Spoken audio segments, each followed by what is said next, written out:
દર મહિને railway એસઓજીની 10-12 કિલોની batting સામે આ વખતે રેલવે એલસીબીનો ફાસ્ટ બોલનો શોટ હાફ સેન્ચુરીથી વધુ ગાંજો ઝડપી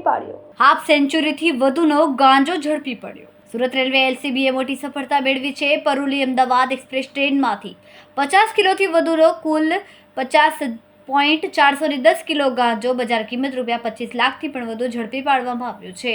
આ કાર્યવાહી મિશન સેફ સ્ટેશન અભિયાન અંતર્ગત હાથ ધરાઈ, જે સીઆઈડી ગુજરાત અને વડોદરા રેલવે પોલીસના માર્ગદર્શન હેઠળ ચાલી હતી.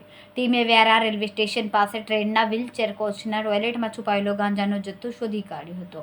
બેગને પાટિયાની અંદર બોલ્ટ ખોલીને રાખવામાં આવી હતી.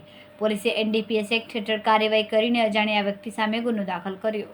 સફળતામાં police inspector TV Patel, police sub inspector R A. Jadeja અને રેલવે એલસીબી સુરતની ટીમે પ્રશંસનીય.